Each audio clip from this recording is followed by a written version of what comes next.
Hello, everyone, and welcome to From Page to Table, a design and development roundtable experience. I'm the director of product development, Will Schick. I'm excited to be here with you, and I have brought all of my fantastic friends and fellow game devs along with me.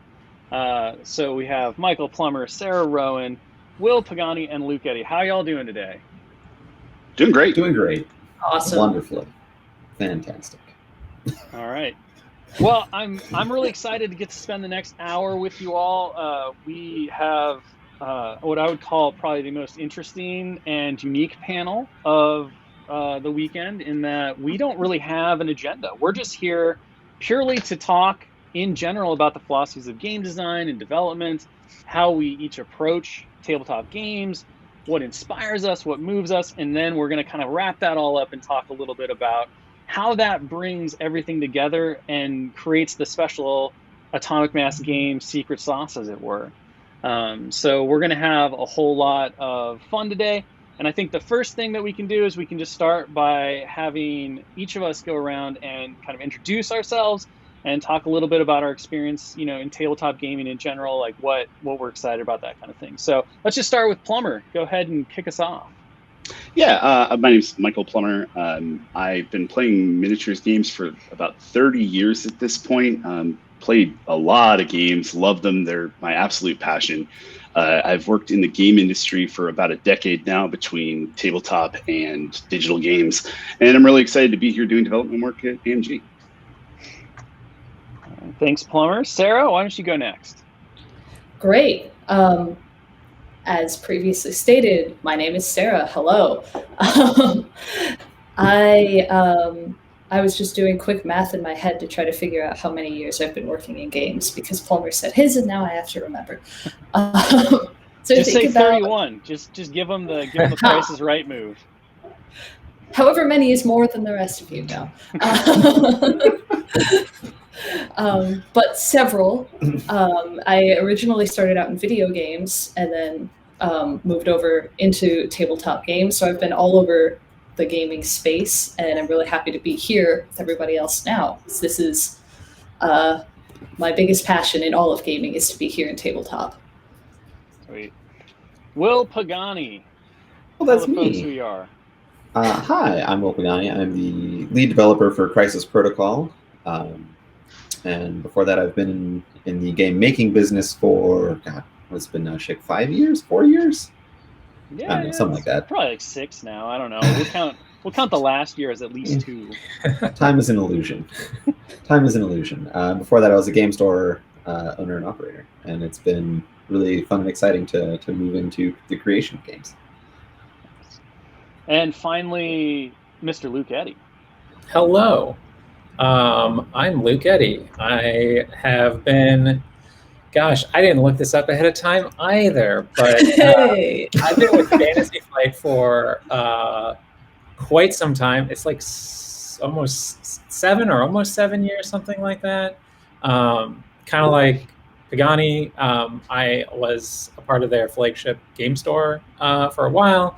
I did play testing for almost every single LCG they've made, and then I started working on minis games. So I've been working on Star Wars Legion since before it came out, and have designed many of the fun expansions that have come up for that game, and I'm continuing to design expansions for Star Wars Legion. And still fun expansions too. Let's that's right in there. Exactly. But that I like that, because it segues right into my first big roundtable question, which is a doozy. What makes a game a game? We got a lot of big brains here, so I'll let somebody be the one who goes first on this. Who wants to dive in front of the bullet? I can dive in front of this bullet. Mostly because I have very silly answers about this, and it's anything can be a game. Chasing around a 2-year-old, I have recently learned, is definitely a game, at least to them. So I'm going to go with my age-old answer to what is art, which will also apply to what is a game, which is anything you want it to be. Though I don't think that's a very helpful answer for Schick. I'm going to go to counterpoint for Sarah. You were really close with Pagani on Crisis Protocol, so I want let's get the fight happening. I want to see. Sure. So, I have a slightly more academic. I've had this fight so many times. So I don't think that Pagani is wrong colloquially, but I like to define games slightly more narrowly for the purposes of discussing them in any sort of academic sense or professionally, as like chasing someone around the room is play. Defining a win condition makes it become a game.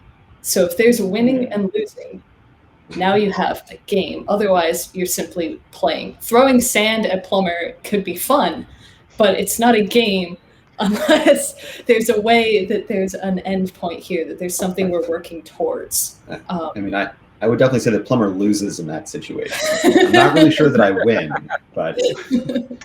Michael Plummer, do you have a counterpoint to this sand throwing business? Yeah, I tend to lean more on the side that Pagani's saying, that I think that a game is any activity that has people who want to play it. Because you can look at all the different types of games that are out there, and like a role-playing game is definitely a game, but you can't win it. You can lose it, I guess, depending on how you think about it. But really, to me, a game is just any activity that multiple people want to take part in, where there's kind of a shared experience and a goal. Okay. And Luke, Eddy, bringing up the bottom of the class. You've heard everyone else. Now you get to make the most astute observation, I think. Yeah. Now I get to make the final pronouncement on what makes a game. Well, this is exactly the sort of topic that, like, at a game studio in a department of game developers, you ask this question, and easily it is an entire day-long conversation in between the other things we were supposed to do during that day.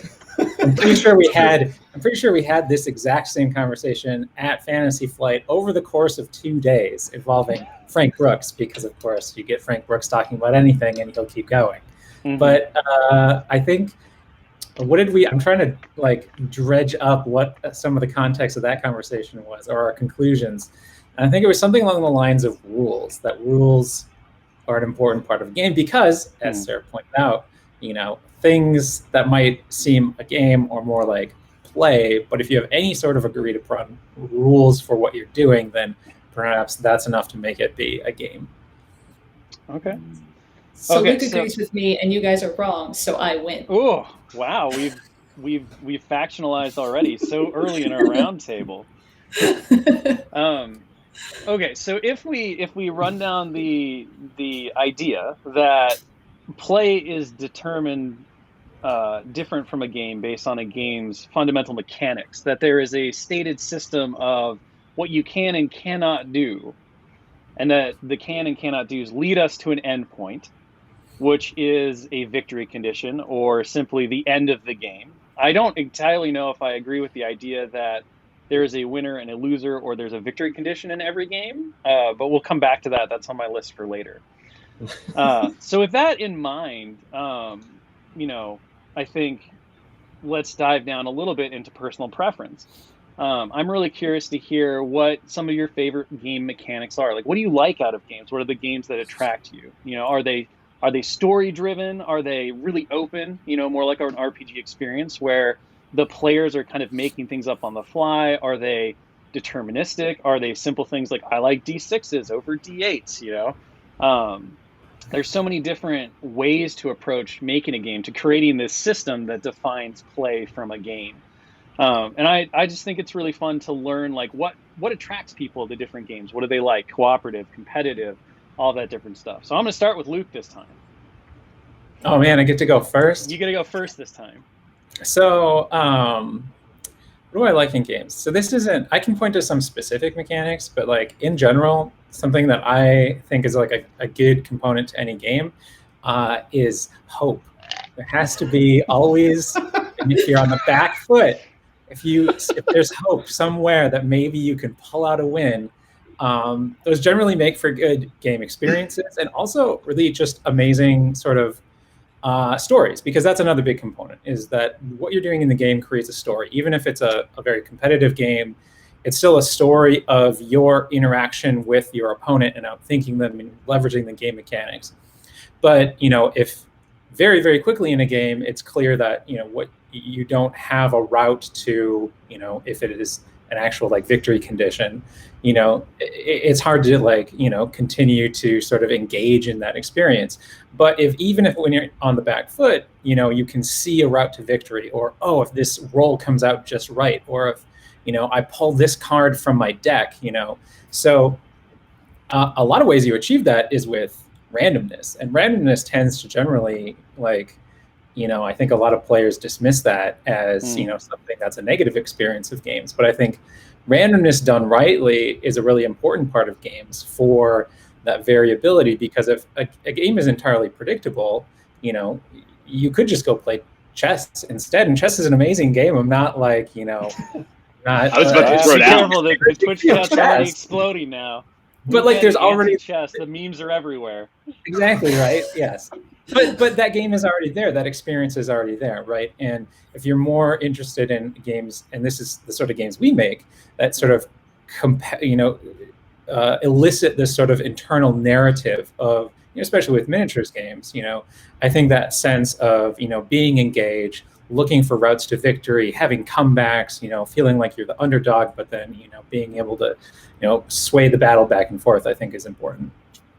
All right, I'm going to let Pagani give the counterpoint here, or give his options, I guess. It doesn't have to be a counter. You don't have to argue with him.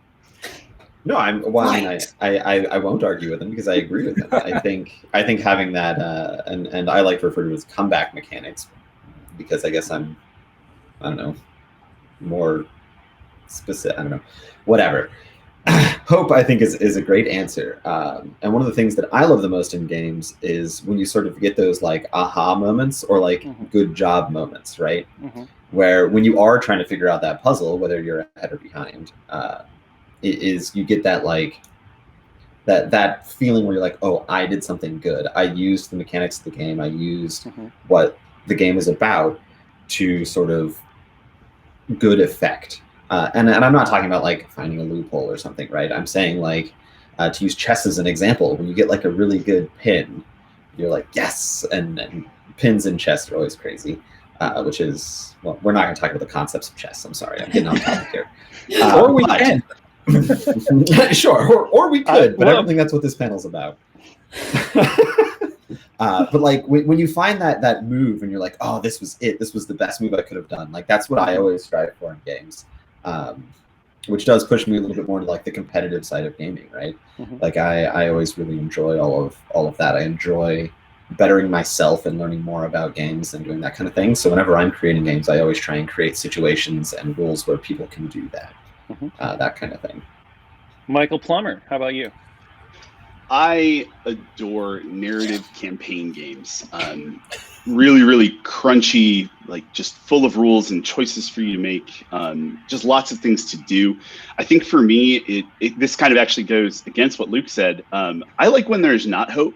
So specifically when I'm playing, which is very me, but I love it, especially when I'm playing a campaign game and there are real consequences. One of my characters could die permanently and I don't have them anymore, or they could have something else horrible happen to them. I love when that happens to 3 of my most important miniatures right at the beginning of the game. But if I concede the game, I have major losses in the campaign. So then I'm stuck in this place where I just need to deal with what I have and make the best of a bad situation. For me, games like that just kind of extend the concept of game to the point where the campaign is the game and you have a goal throughout the entire thing. So that one individual hour and a half playing with my buddy doesn't matter as much. So I don't have to get as tied down into, well, I hope I win, because sometimes you're just not gonna win. And I like that. And I like being able to try and find my way out of the bad situation. All right, Sarah, last but not least. I appreciate that, not least. That's good. So we're going to have to circle back and find out who is least, but it's not me. Ouch. He's not answering the questions. So. I'm actually going to come in, so I was going to call myself least. So Pagani predicted the next move here.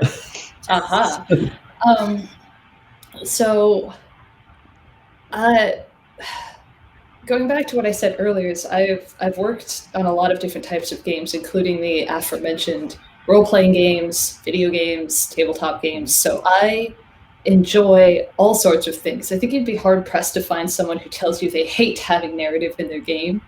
I think you'd be hard-pressed to find someone who tells you they hate having strategy in their game.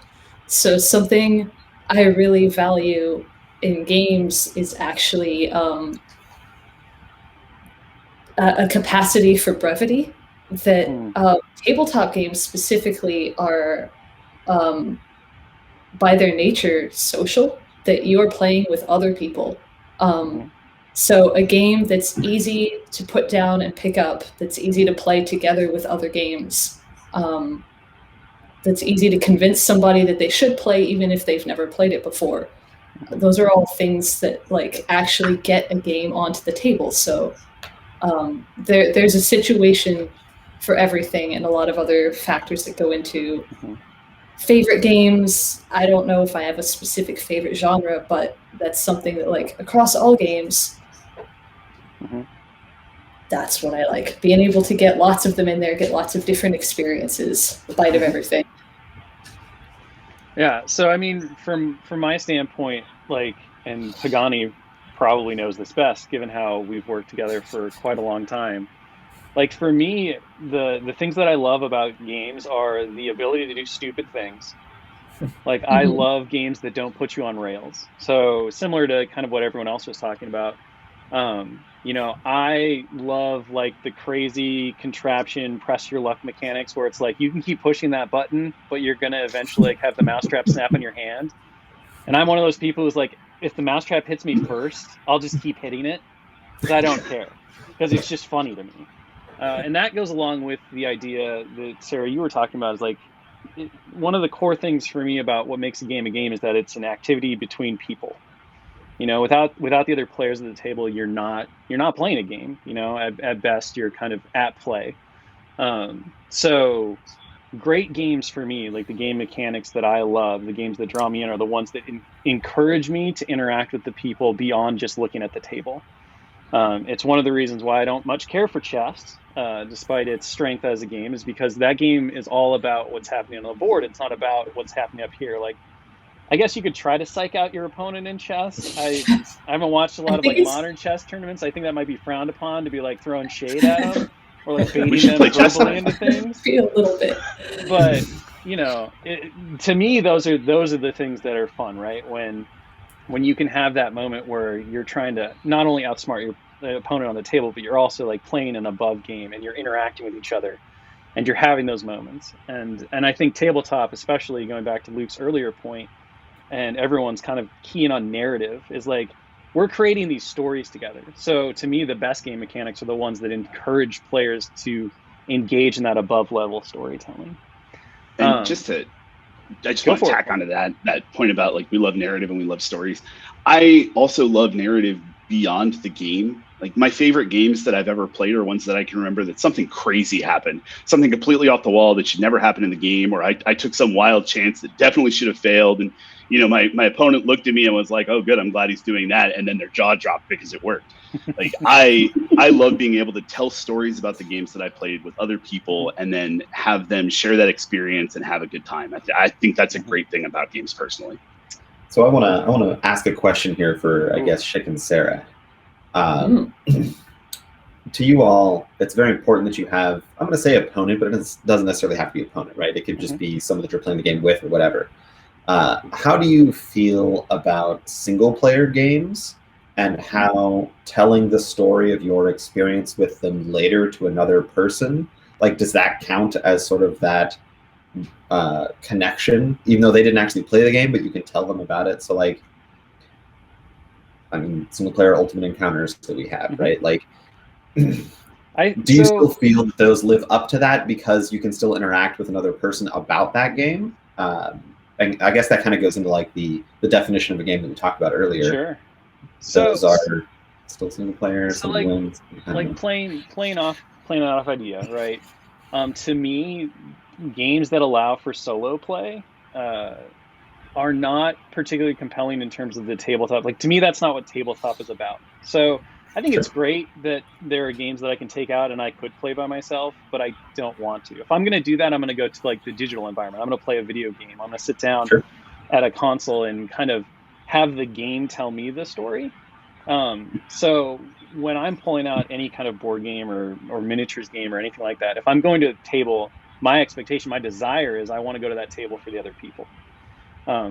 You know, and that's just kind of like my enjoyment. So when it comes to like narratively telling the solo story, I never really talk to people about, or I don't feel compelled to go say, I did this thing in this game, it was so cool, and they're like, that's an awesome story, bro. Like, you know, if it's not shared, cool story, it's bro. really hard to like kind of build off of it, in my opinion. So that's fair. That's fair.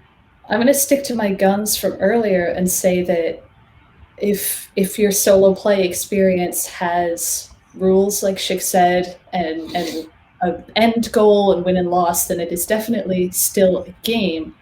Although I personally don't have very many single player games, tabletop games that I enjoy. I think partially it's just, first of all, it's an exceedingly difficult design challenge. If you've ever tried to make a game that is tailored for solo play against a tabletop game, it's hard to make something that feels good. And then again, having a designer brain, it's hard to like pick apart the engine that you're playing against, and experience it as a game instead of like, I see what's happening here looking at the cards, for me personally. But I would rule them definitely still games, and there are a lot of people that definitely really like them. The social aspect is not necessary for all of them, but is generally part of what people expect when they're going into a game shop looking for tabletop games. Okay, I have a comment. Oh, Plummer has a comment. Go, Plummer. Just a quick comment on that. So after listening to you both, I posit that a game is not a game until someone is playing it. It's just a box of cardboard and plastic. But the minute that anyone is playing the game, then it becomes a game. Do we have a Schrodinger's cat situation here? Like, a little bit. But then the cardboard and plastic is never a game. It's actually the set of rules, and the set of rules exist regardless of whether you're participating in them or not. In fact, you're currently... If anyone's not playing them? Does the pure form of the game exist somewhere else? Sort of like a... on the plane of games, Plato's pure form of a game? On the plane of games. I'm not sure this is what Schick had in mind when he said we were going to talk about the philosophy of games. I kind of feel like you may all be on dangerous ground of talking yourselves out of actually doing a job, because if nobody plays the game, then can you make the game? And if you're paid to make the game, then how does that work? Like, we're going down a weird thing. However, I'll dovetail that into my next discussion, which is, so we've talked a little bit about mechanics. Now, every game has a recipe, and every recipe is different. And what's the recipe? Like, to me, I like to distill down game recipe into luck, skill, and planning. So when it comes to tabletop miniatures games, you have a randomness element, which is typically dice, although it can be anything, right? It's that unknown. You have the skill, which is the play at the table, how well you manipulate the pieces that you brought to create the most efficiencies and win. And then you have the planning or the greater strategy of the game. And in miniatures games especially, I think this is one that is somewhat unique to the genre, which is that you get to build your lists. You know, you get to construct your force, or in some way or another, you are making choices before the game even begins that will then impact the other two options. So I posit to you all this big brain trust here. What is if we have a scale of 100, what is the percentage for each of those three ingredients that you feel is the perfect mix for the game that you want? Well, I can go first because you and I have had this conversation. We have, so you can jump on this one. So I think it is 30% randomization, so dice, card draws, something like that. 50% skill, so knowledge of the game, positioning, assessment of situations, things like that. And that would leave me with 30% for pre-planning, which is things like list construction, thinking about the game outside the game, that kind of stuff. And the reason I like this is it gives enough randomization for upsets to happen, but it rewards players for doing their homework, basically. And because of my background in competitive gaming and things like that, obviously I love doing my homework, right? I'll sit there with spreadsheets, and if I'm really getting into a game, I'll sit there with spreadsheets and I'll be like, okay, well, this unit is this efficient, this unit is this efficient, this kind of stuff's going on. These are the strategies that are currently being used. What can we do about that? And as I'm building my list or roster, I'll do all of those things. And then, yeah, between skill and outside game knowledge, essentially, is kind of how Schick and I have defined this previously, is the other 70% of the game outside the thing. So that's kind of my take on it. I like games with less but not no randomness and outside game homework to be significant, because I enjoy it. So I'll piggyback off of you, because we have had this conversation, and I want to give the other three folks here enough time to posit their thoughts, because it's a heady question. I can go ahead and jump in here. Oh, sure. Go ahead. So I think I'm going to throw a wrench in this whole thing here and say, I think it depends on each of these categories, because I think you could break each of these categories down into a set of two different types of each of these things you're talking about. So for randomness, you could have, and I've mentioned this before to you guys, input versus output randomness. You know, how much is the randomness? I do X, random chance whether it happens, so rolling dice, versus input randomness, which is random game state appears, I decide what to do with it. You know, so like just using an example from Legion that's similar to a lot of games, it has output randomness where I want to attack, I roll dice. It has input randomness where, okay, we start the game by randomly, you know, drawing the cards from the battle deck for objective deployment condition, and that will determine what our actual game we play is. So there's those two categories, and within that, my preference would be, you know, slightly lower output randomness, slightly higher input randomness. And then I think you can break down the skill too, as Pagani referred, you know, alluded to, where you have like just pure in-game skill, but you also have like game knowledge as a skill. And I'm a big fan of like actual game knowledge benefiting you in the game. So I'm good on those being relatively even.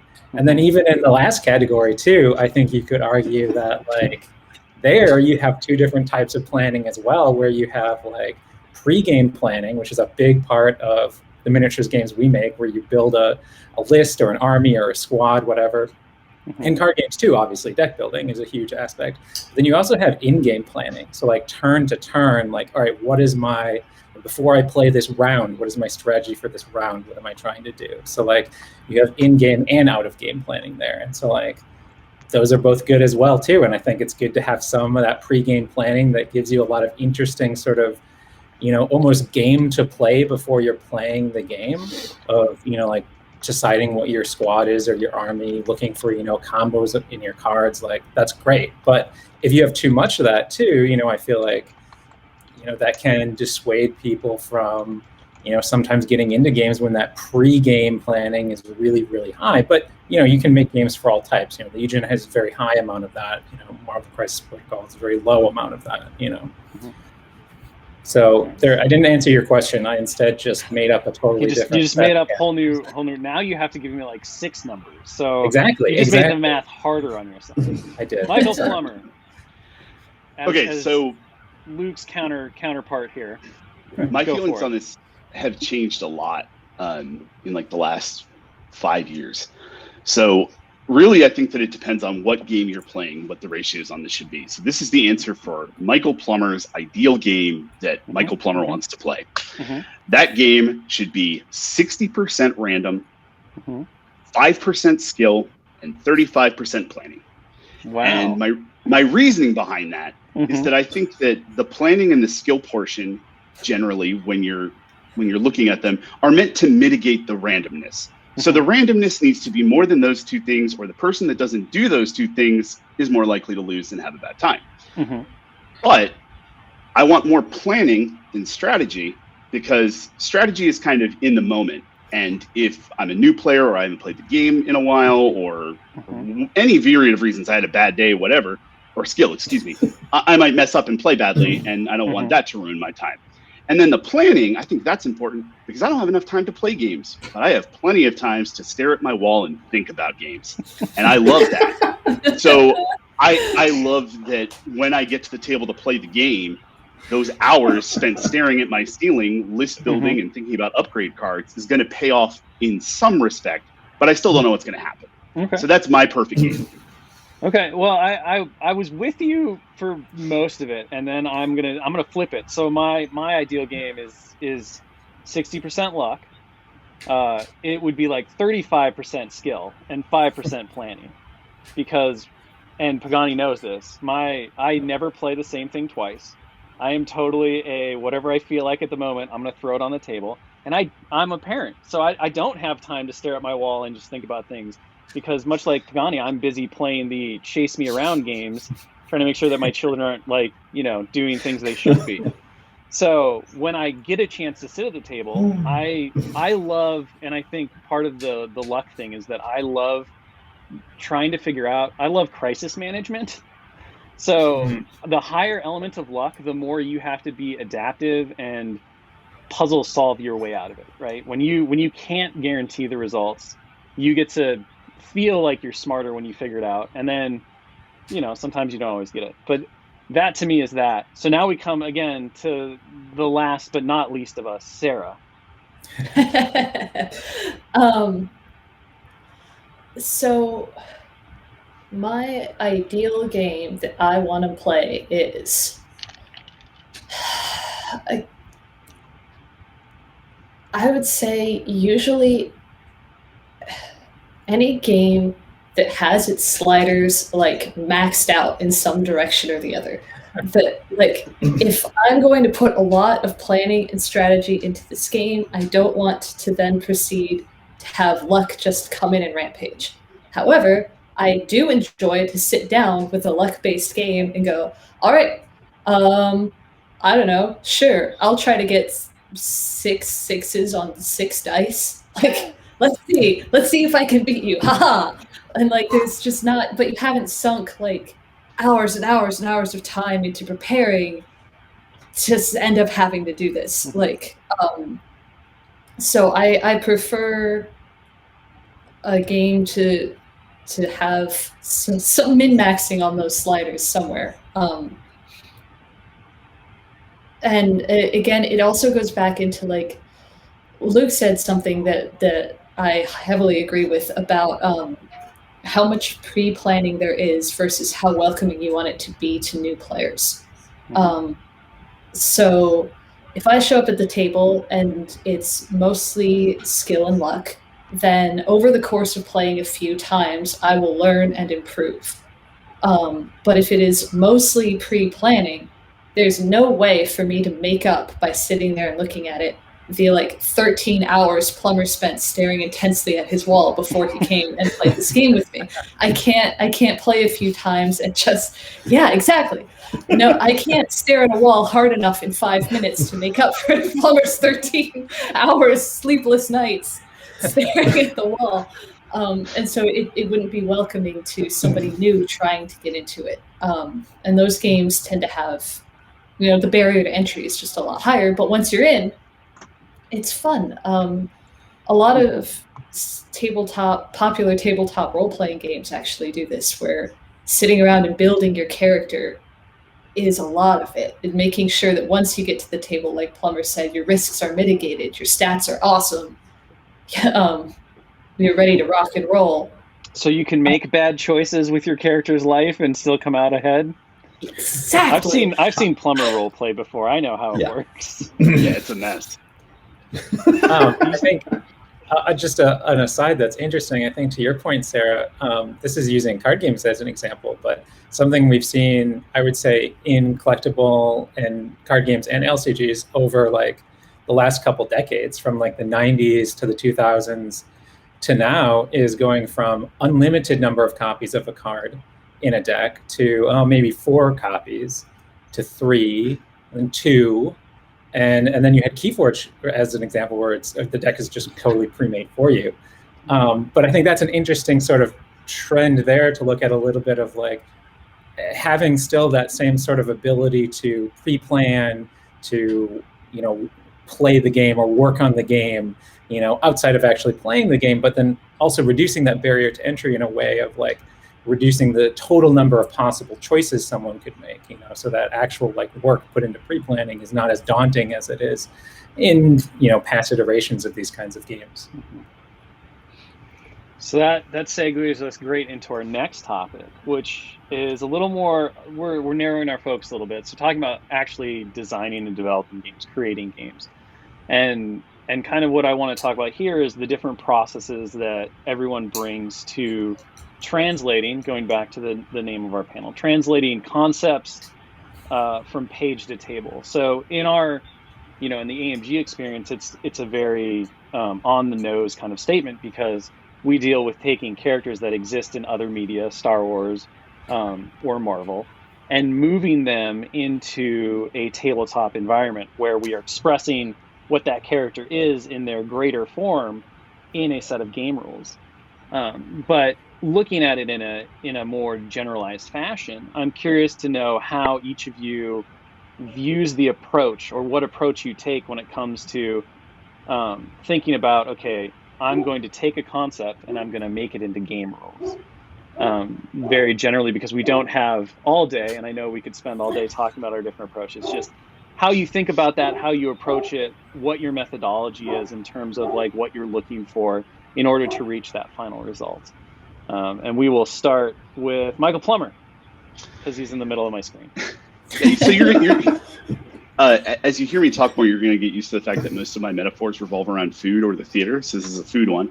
I'm really interested in the mouthfeel of a game. So like with food, it can taste good, but it just feels weird in your mouth, so you hate it, you spit it out. I want to just before you continue on, I want to reiterate to the audience that none of our products are meant to have a mouthfeel. So take it out of your mouth. That is not their proper use.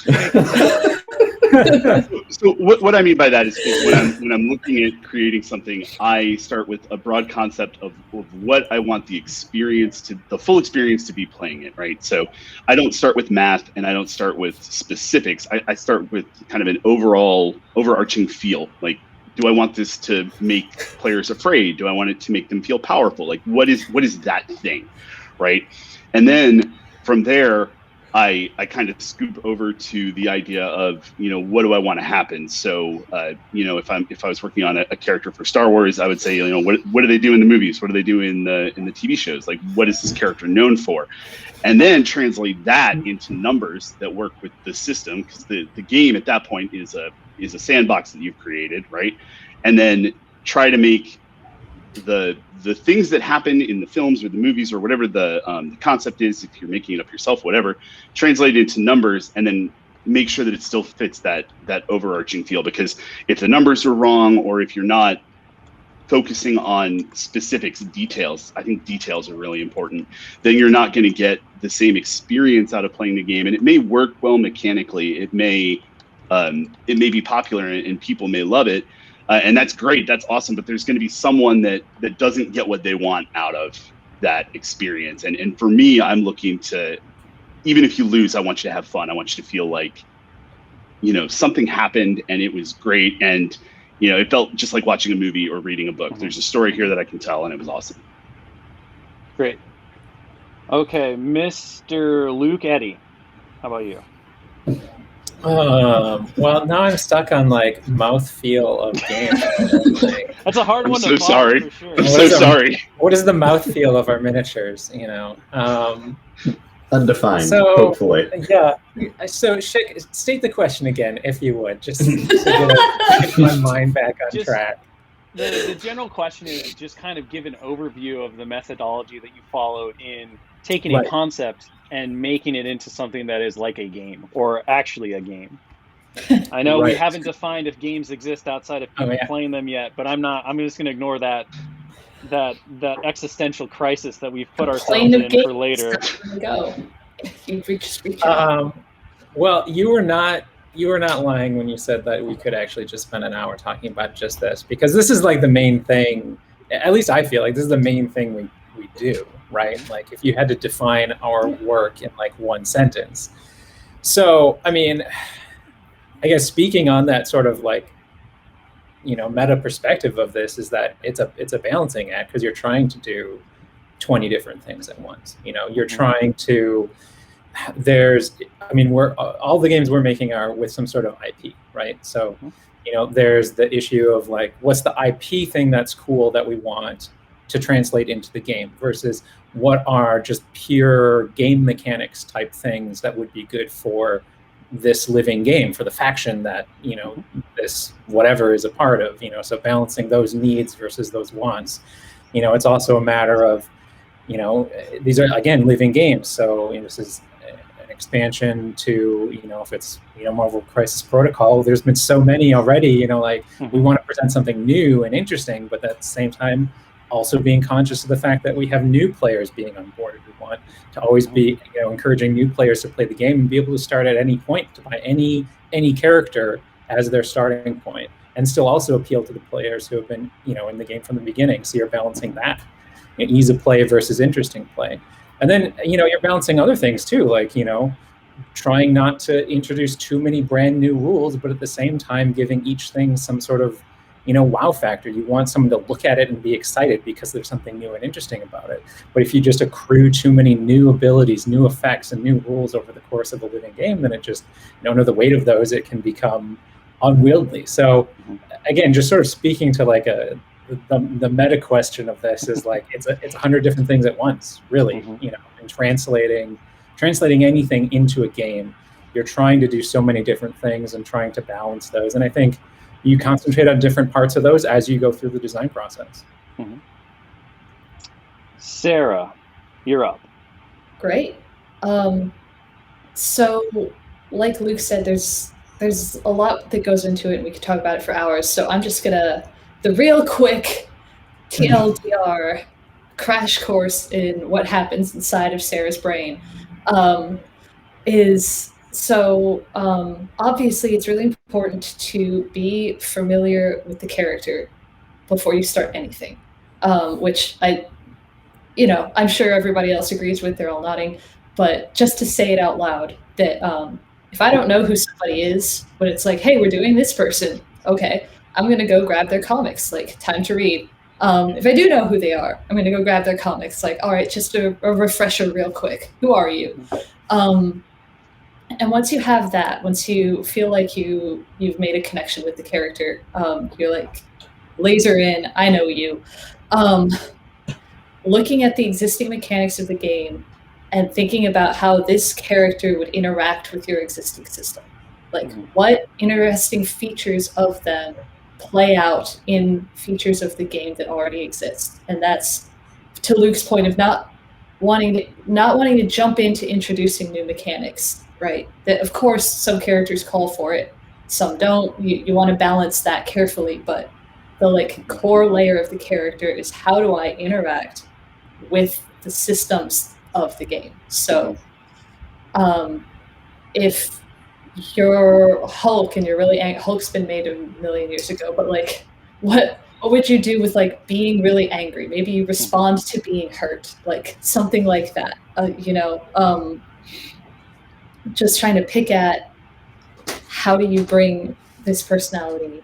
I think I've said this too many times in a row now. It's okay. It's okay. So you're right, though. You're right. Circle. Yeah. You got to circle it. It's like a whirlpool sometimes, right? You get exactly. to get to the core of the idea. Okay, Mr. Pagani, you are last.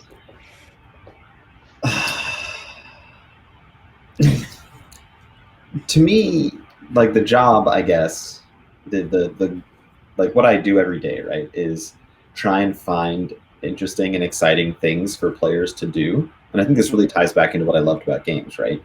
And I mean, going all the way back, right? I'm a competitive player. I love all these things. I love this stuff, right? And that's not necessarily the games that we make, and that's cool. But what I can always go back to is the excitement that making a correct choice or giving a player an option that they can utilize. And that is always what I focus in on when I'm making things, right? So when you see when shit comes to me with design documents, I'm like, cool, well, if we did this, then that gives them this choice to do that kind of thing. So I'm always looking for options for players to make choices in. And that is sort of always the most important thing for me when I am working on a game is where are the choices the players can make? Do they feel good to make? Because I think that goes back to Plummer's thing, right? Is like, if you're playing the game and it's not feeling good, if it doesn't have good mouthfeel, why are you playing the game, right? Like if it doesn't have good mouthfeel, I'm going to say, why is it in your mouth? That's not what games are used for. But yeah, but like if you have to make choices and none of them are exciting or none of them are, and I say good, when I say good, I don't mean powerful, right? I mean like enticing, exciting, interesting, right? They don't necessarily have to be powerful in the game. Like why are we making these choices, if that makes sense? And then we can guide the player into this is a more interesting choice for them to make, so let's just define this one for it, right? And I could give examples, but that's not what this is for. Well, I mean, I definitely, obviously, have a similar like approach, right? It goes back, but it also goes back to tie everything back together, and hopefully kind of illuminate why the questions have progressed the way they are. You know, going back to my feelings on it and the way that I look at things, I do share a lot of what Pagani said. Of course, that's endemic of us working together for so long. But it also is that idea of when I play games, I like games where I get to figure out the puzzle and then I get rewarded for figuring out the puzzle. And it's not rewarding if the game is just like, if it's a Candyland style, you flip over a card, you go here, you're trying to get to here. There's no choice there. It's just, you're going through an activity. And we've talked about this too, activity versus an actual game. And what that is and everything else can be an interesting debate as to, you know, is it a game or is it just an activity? And I always find myself really turned off when I feel like I'm playing an activity and not playing a game. However, I'm going to the big question now, the one that has set aflame communities and Facebook messages and discourse among gamers for as long as I've been a gamer, which is competitive versus casual. What do they mean? What do they mean? What do they mean to you as far as like game development and design? How do they impact things? Like, what are your overall thoughts? I have had many a discourse on several of our different streams over my thoughts on this, so I'm going to save my opinions until the end because I don't want to color the conversation. But in games in general, you know, and we can go back to the initial question that we asked, which I think Sarah really illuminated well in terms of the difference between play and activity and all that. And Sarah, you mentioned that somebody wins and somebody loses, right? The point of the game is to reach a condition.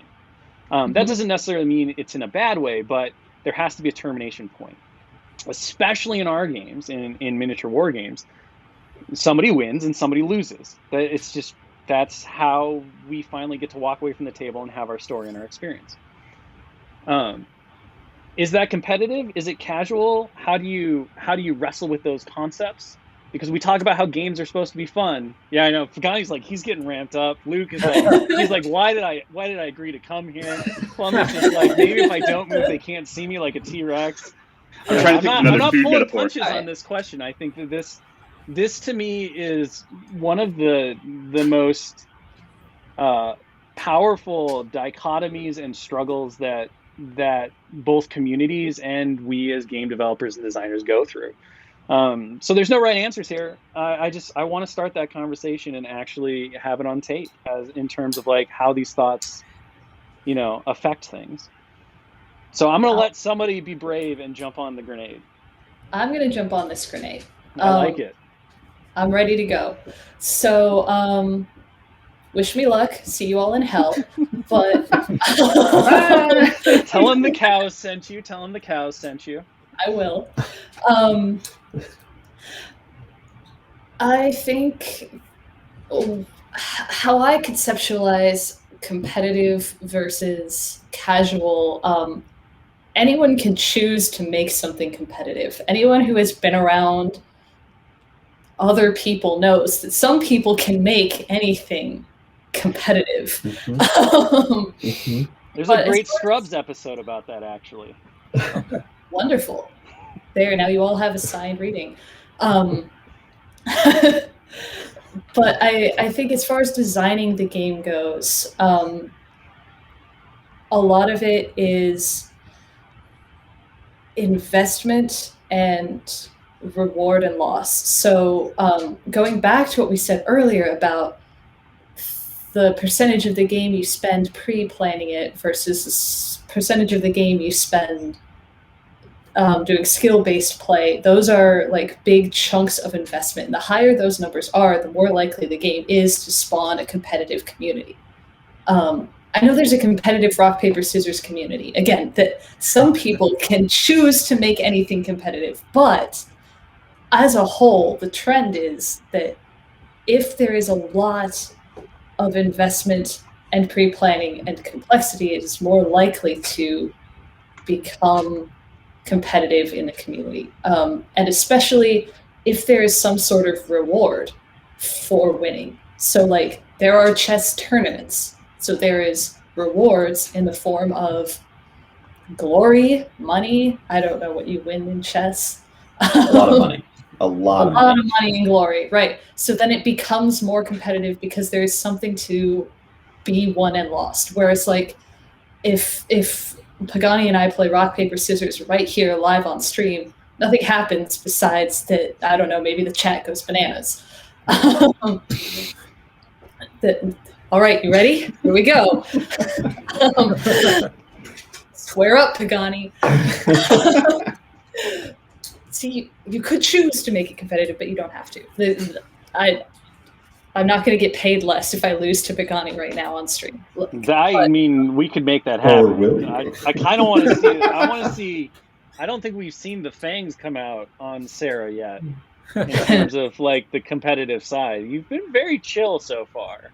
That's a ruse. All right, Mr. Luke Eddy, you, sir, come from the FFG side of things, the Star Wars communities, which have a very well-established foundation of a competitive, section of the pie. We have the open system tournaments, the worlds, all of that stuff that have been for really every Star Wars game. So I'm curious to get your thoughts on this, as you've been very heavily enmeshed in it throughout your entire development career. Yeah, well, and I mean, not only that, just speaking personally, my own sort of competitive gameplay history has been with almost each of Fantasy Flight's LCGs. So I have been definitely on the competitive side of game playing and game design. So I'm gonna come at this question from a little bit of a different angle and say, at least for the games that we work on, I feel like the competitive casual dichotomy is a bit of a misnomer. Like, I don't think it's a one or the other. I think it's a sliding scale, and I think every casual player, every single one, has a little bit of competitiveness in them. Otherwise, they wouldn't be playing. Like, every single casual player still would like to win, And I think on the other end of the spectrum, even the most competitive player, I don't think would be playing our games if they didn't have a bit of them that was there for the fun, to have fun playing the game. Because again, they could go play other games that are just have so much of that, that formula we were talking about before, so much of that sort of luck stripped out, and there's less of that sort of narrative that gets told by the unexpected interactions of the game. So I think it's a sliding scale, especially for the games that we work on. So I think dividing one against the other is, I think, honestly, a bit unhelpful for the perspective that we have for designing the games we do. So I think there's some of each, and I think a lot of times, we may look. Well, I think both sides can be looked down on a little bit. The filthy casuals versus your sweaty competitive players. Sweaty, love that. Exactly. Yeah. So that's good. I've never heard I've never heard sweaty competitives, but I like it. Oh yeah, that is in video. Yeah, this is very much if you're you got to sweat it out in those competitive matches. So I think though, honestly, personally, when I do design, I am designing for the casual players and I'm balancing for the competitive players, because I think casually, everyone wants to have fun. Especially, I mean, I'm designing Star Wars stuff, and the idea, the goal there, as we touched on before, is to translate characters and ships and vehicles and things into a game, and that's supposed to be fun, right? And that's the casual player, and that's even the casual player in the competitive players. They want to have fun with those and experience Star Wars, right? So I'm designing for casual, for fun, but then you balance for competitive, because that's what the competitive players want. They just want the game to function well, to be balanced, not have obvious imbalances in power levels between things. So that's a bit of the approach I take. And I think something else I like, have to remind myself of when I'm working on games is that the casual game player, the kitchen table meta, is the vast majority of the people playing our games. Our games are played way, way more in those settings than they are in tournaments, but you don't hear from those players as much. The competitive side, the players going to tournaments, those sorts of things, that's the vocal minority. But at the same time, those players can also be the heralds of your game. They can be the ones hyping up your games and getting other people excited about it. So again, I think I am designing for one side, but then I'm also in another way catering to the other side that I know is important to the health of our game lines. All right, Mr. Pagani, I'm going to go to you next, because I believe, as a semi-retired professional competitive miniature gamer, we've had a lot of interesting conversations about how this interplay works, and I know that you've also had some interesting insight from your time in the communities as both player and developer. So I have very strong feelings on this, and I've had strong feelings on this for many, many, many, many years. And I think, and much like Plummer has said, in the past 5 years, things have changed for him. It's definitely changed for me a lot as well. And I think the tag of competitive versus casual is basically meaningless, because each person defines it for themselves. So I'm a competitive player. If I don't say that out loud, it doesn't mean anything. There's nothing different between me and another player, right? Mm-hmm. So the divide between competitive and casual, I think, is entirely artificial. And if you listen to the Gen Con streams from back in the day, which feels like 7 years ago, but COVID times, it was a couple months ago, I think we talked about how Dallas always says that casual gamers benefit just as much as competitive gamers from a tight rule set, right? Mm-hmm. Because when you are a casual gamer, you're playing with your buddies, you're playing to have a good time, you're there. You want that clear, concise, well-written, well-executed rule set so that you can play your game and you don't have to go look things up, and you can just do what you want to do. And then when you're a competitive player, you still want that so that you know that you're both playing the same game, right? So when you're designing a game, I think it's completely false to say that there is even a difference between these two communities, because what benefits one will benefit the other.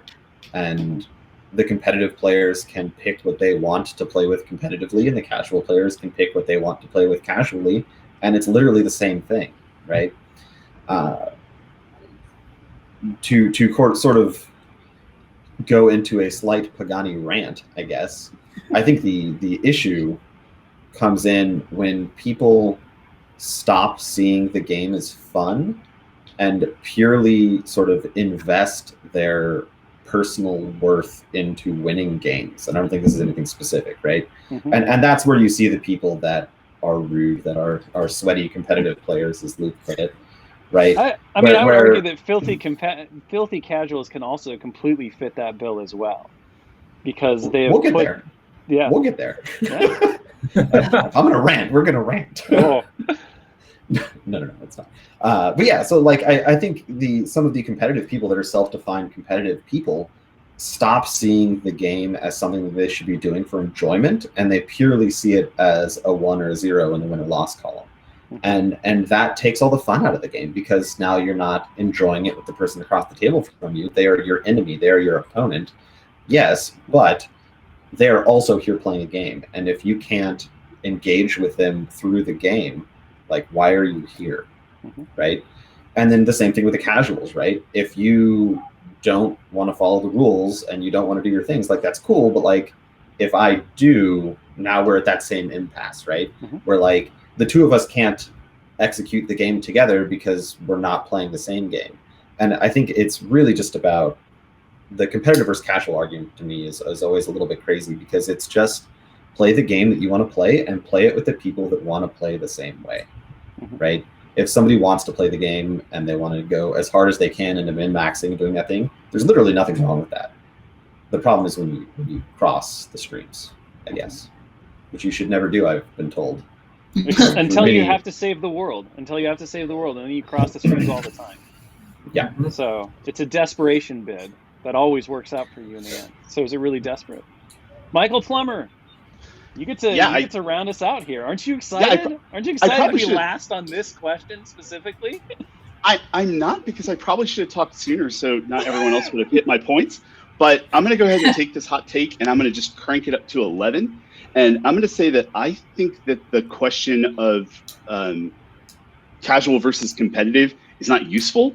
I think it's actually harmful to the community. And the idea that we talk about filthy casuals and sweaty competitives, it creates like this tribalism in people, where the people that are, not good at the game, they hang out with the casuals because they're not going to give them a hard time. And the competitive players give each other a hard time. You're playing like a casual. Like that's not useful. It's not fun for anyone. And instead, like we can foster these communities where, like, if I'm a competitive player, I play in tournaments every week. Like that is where I find my enjoyment. And I find myself on Wednesday night at the game store playing with a quote casual player, and they're making mistakes and it's making me win. Like that's generally not a very satisfying experience for that competitive player, that person who plays in tournaments, because they're stomping and they're not getting any better for their event. They might be perfecting and tweaking, and that's great. But if we were a little friendlier and said, hey, after the game, you did this was a mistake. Do you want to hear this? Talk to them, find out if that's how they want to play the game. Do they want to take part in tournaments? And you can kind of raise people up to your level. And if you do that, then you make friends with those people, and then they can say, hey, I want to play this wacky thing. Can you bring something to play with me? And then you get a new experience, just playing the game, throwing something out, and maybe you learn something that's crazy and it works. I don't think they have to be mutually exclusive, right? I think that if people kind of connected over the way that they play games and shared that with one another, we'd have even more ways to play games. And that's where I land on casual versus competitive. They're the same thing. We're all playing the same game. And if we make a good game, people want to play it. And how you want to play it, that's up to you. And that's the beauty of games, right? Like they can be an arena, they can be a playhouse, they can be, just something that you do for fun. Games can be whatever they want to be for you. And if you share that with other people, everyone's going to have a good time, and we can all learn to play in different ways. Yeah. So I will cap off this with, I think everyone here made great points, and largely, I can tell we all work together because, much like Plummer, most of my thoughts and feelings on the subject have been made. The one additional thing I would note, as far as like being a part of the gaming community for almost 30 years now, being in the industry for 15 or so, I think that the real issue of the casual versus competitive discussion and debate is people forgetting that we play games with people. When you only look at the game and you don't look across the table, that's when this becomes an issue. If you look across the table and you realize, hey, it takes two of us to tango, or however many number, the question is moot. As Plummer pointed out, you have that conversation, you begin to see all of the different ways you can experience stuff. As Pagani pointed out, it becomes a meaningless thing. As Luke pointed out, everybody feels the same way, you have different focuses. But as long as you realize that person's there, casual versus competitive just disappears. It's only when we look at the game and not the people that we play with that becomes the problem. So there, we did it. We've gone over time, but I think we've hit on the most philosophical and existential note that we can. So I thank you all so much for joining me. Does anyone have any other thoughts or anything they want to throw out before we wrap this one up? Then we will end with Will Pagani and Sarah Roney playing Rochambeau for all the marbles. Oh, yeah. All right. Okay, do we go on shoot or do we go on three? It's 1, 2, 3, shoot. That's how you play the game. Yeah. Look, it's important to define your rules for a game before you play. Okay. They've been defined. So are we going on shoot Wow. or are we going on? You're going next with that now. Okay. We're going on shoot. We're going on This is going to shoot. be super important. Okay. Ready? Okay. Ready? Okay. 1, 2, 3. There's the